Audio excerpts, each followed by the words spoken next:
있으면 행복해집니다. 코코벨 스마일 텔레콤. 친절한 서비스, 착한 가격, 다양한 플랜. 코코벨 스마일 텔레콤. 코크텔남센터 1분 거리. 코코벨 스마일 텔레콤. 한인벨 공식 대리점. 코코벨 스마일 텔레콤.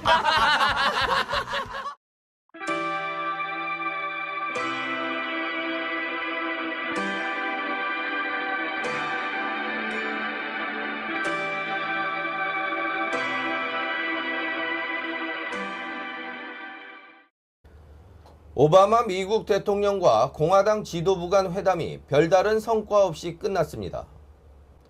의회의 예산안 거부에 따른 미국 정부 일부 폐쇄와 17일 고비인 미국 연방정부 부채 상한 증액 등 여야 간의 두 가지 중대한 합의가 필요한 시점이었지만 양측 간 입장 차이만 확인한 셈입니다.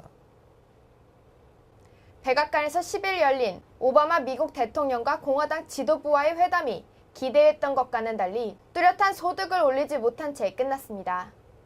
회담 직전 오바마 대통령은 국가 부채 한도를 1년 연장하는 것을 주장했지만 공화당이 제시한 단계별 부분적 연장 방안도 검토해볼 만하다며 긍정적인 반응을 보여 협상 타결의 가능성을 높였었습니다.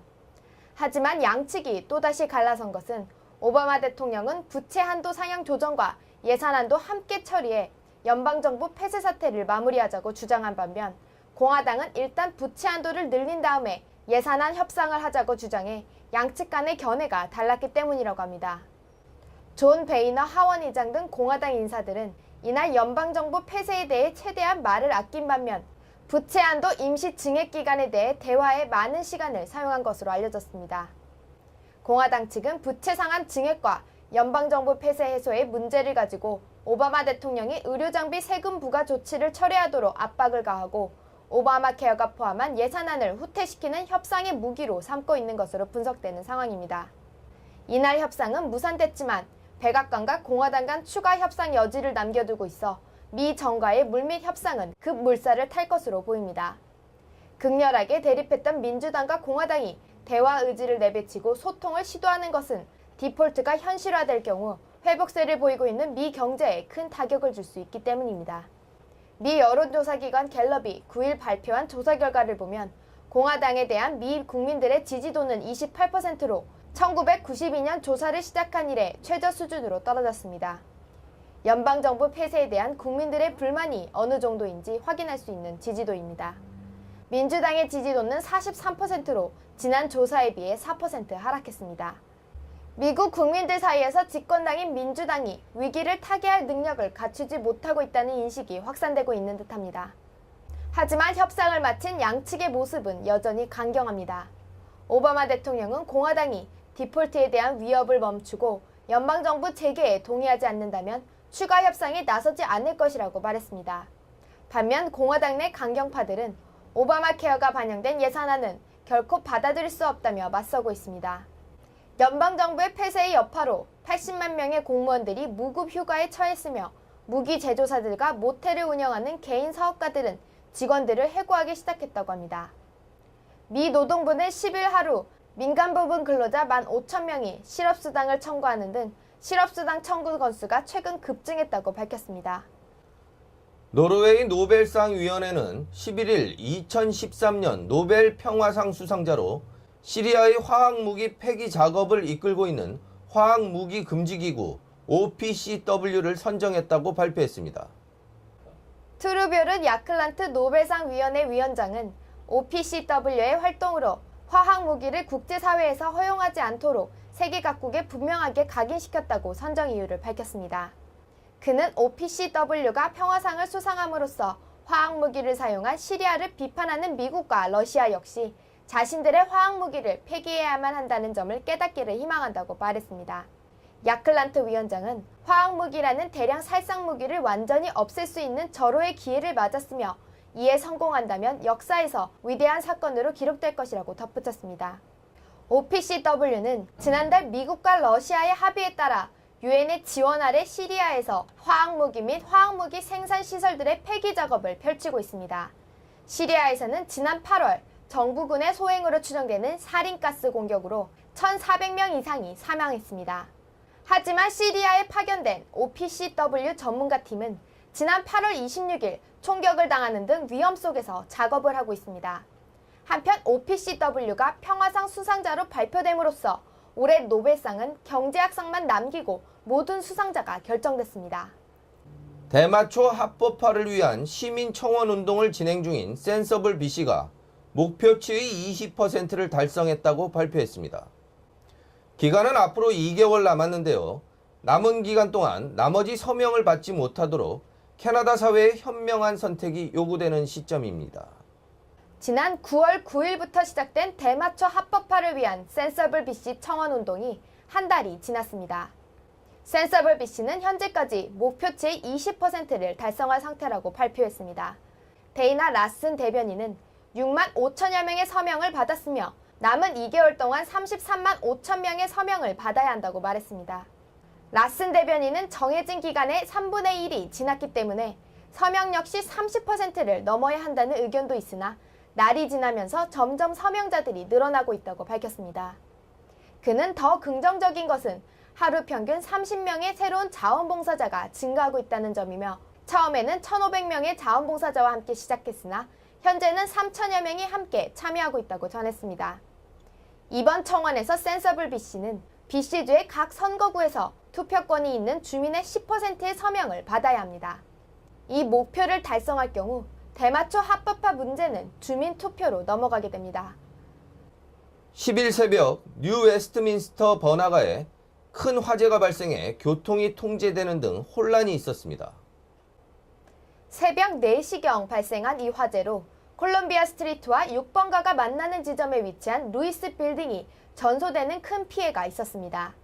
이 건물에 있던 대형 숍과 변호사 사무실 그리고 앤틱숍 등이 큰 재산 피해를 입은 것으로 알려졌습니다. 세계 소방서에서 화재 진압을 위해 출동했음에도 불구하고 주변 건물에도 불길이 번졌으며 이 부근은 극심한 연기로 인해 매우 혼탁한 상태가 오랜 시간 지속되었습니다. 화재 현장 진압을 지휘하던 팀 암스트롱 소방대장은 전날인 9일 지붕 수리 작업이 있었는데 인부들이 남기고 간 프로판병이 폭발한 것으로 추정된다며 워낙 오래된 건물이라 불길이 빠르게 번졌다고 상황을 설명했습니다. 뉴 웨스트민스터시의 제이미 맥에보이 시의원은 이날 전소된 빌딩은 건축된 지 100년도 더 된 시의 주요 유산이었다며 안타까움을 전했습니다. 이날 화재로 인해 콜롬비아 스트리트의 4번가와 8번가 도로는 장시간 교통 통제가 되었습니다. 지난 10년 동안 버나비에서 불법 치과 진료를 해오다 지난 8월에 적발된 데이비드 우 씨의 행방이 전혀 밝혀지지 않고 있다고 합니다. BC주 법원이 불법 치과 진료 협의를 재판하기 위해 이미 몇 차례 그의 공판일자를 새로 정했으나 데이비드 우 씨는 나타나지 않았습니다. 토론토로 도주하려던 정황이 포착된 그는 현재 캐나다 전역에 $2,000의 포상금이 걸려있는 상태입니다. 한편 BC주 치과의학회는 그에게 최소 6개월의 징역형을 선고할 것을 재판부에 건의했습니다. 의학회의 제롬 마버그는 100여 명의 환자들에게 위험한 치과 진료를 한 그를 치과 의사들은 용서할 수 없다고 말했습니다. 캐나다 국세청이 확인한 결과 데이비드 우 씨는 불법 시술을 통해 얻은 대부분의 이익을 이미 해외로 빼돌린 것 같다며 그의 해외 도주 가능성을 언급했습니다. 적대 행위 혐의로 노동교화형 15년을 선고받고 북한에 11개월째 억류 중인 케네스 베가 11일 평양에서 북한을 방문한 어머니 배영희 씨를 처음 만났다고 교토통신이 보도했습니다.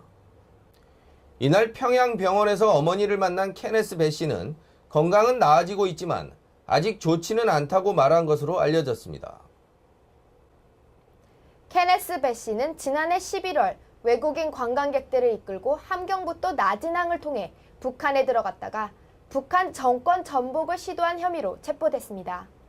배 씨는 미국 시민권자로 지난 몇 년간 중국에서 거주했습니다. 배 씨는 평양 감옥에서 체중이 23kg 이상 감소하는 등 건강이 악화돼 지난 8월 병원으로 이송됐습니다. 배 씨는 당뇨병 외에도 심장비대 증세가 있고 허리 통증이 있다고 그의 가족이 밝혔습니다. 어머니 배명희 씨는 아들을 만나기 위한 방북 전 지금은 무엇을 기대해야 할지 아직은 모르겠다며 내가 바라는 것은 아들을 만나는 것일 뿐이라고 말했습니다. 배명희 씨는 또 북한 당국이 자신의 입국을 허가해 준 것에 고마움을 표시했습니다. 배명희 씨는 베이징에서 고려항공을 타고 10일 오후 5시 15분 평양공항에 도착했으며 평양 주재 스웨덴 대사가 공항에서 그녀를 맞이했습니다. 배 씨는 2009년 이후 북한에 억류된 6번째 미국인입니다.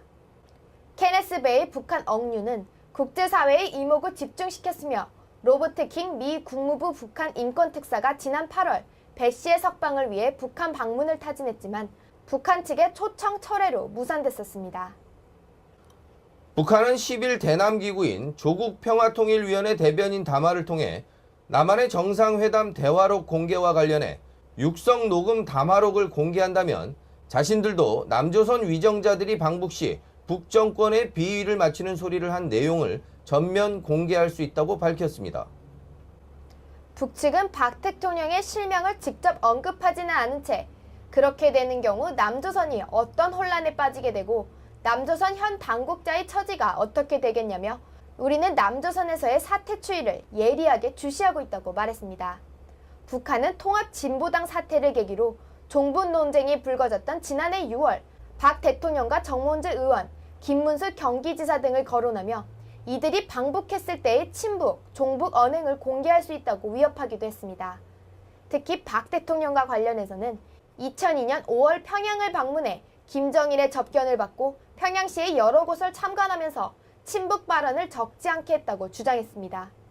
이에 대해 한 친박계 인사는 북한이 어디서 어떻게 감청할지 몰라 숙소 같은 곳에서도 대단히 조심했던 것으로 안다며 북한이 대화록을 공개한다고 해도 별것 없을 것이라고 말했습니다. 하지만 일각에선 박 대통령이 주체 사상탑 방문이나 의례상 한 발언이 국민 감정상 민감하게 받아들여질 수 있기 때문에 북한이 대화록을 공개한다면 파급이 만만치 않을 것이라고 전망했습니다.